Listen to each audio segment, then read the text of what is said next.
Training jiu-jitsu as you're getting older. I started training martial arts, basically I started wrestling in high school, in grade school, in 6th grade. And then I wrestled through high school and college. And then I switched over to Muay Thai and eventually jiu-jitsu. And then MMA, I fought a lot of MMA. And now I'm 40 years old and I'm still training jiu-jitsu.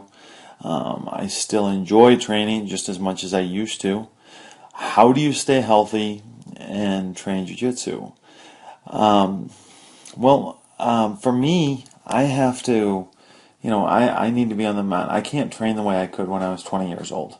I can't go out there and kill myself, beating up myself the way I used to. So I have to train smarter. And by training smarter, that means that I can't come in there, and sometimes can't do the 2-a-days. I do some 2-a-days, but mostly I'm taking and I've started, training once a day. And I do this, 4 or 5 days a week. Then the other thing that I do is now instead of lifting for getting stronger, bigger, etc., now I lift to help prevent injuries. And I do a lot more push-ups, pull-ups, jump squats.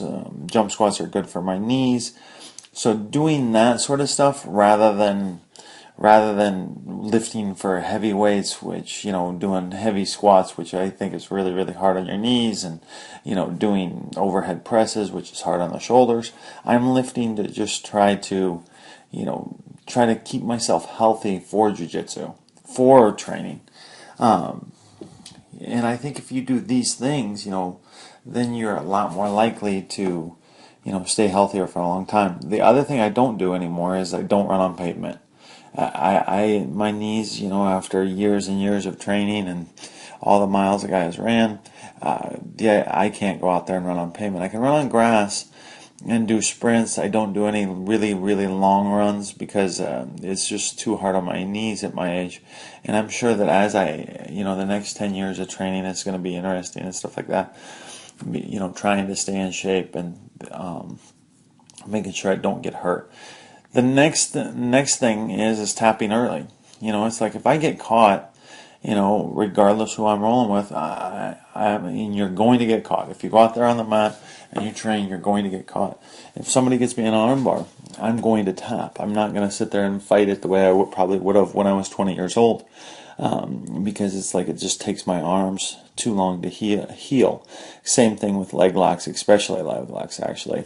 I tap earlier now than I ever have. So tapping early and, choosing who I train with. If I'm hurting the day that I'm going to go out there and train, I'm a little more selective on who I'm going to grab. If you've got every gym has that guy that's just super, super rough, and I may not grab him until 15-20 minutes into the training when I'm very, very good and warm, and the chances of me hurting myself aren't near as great.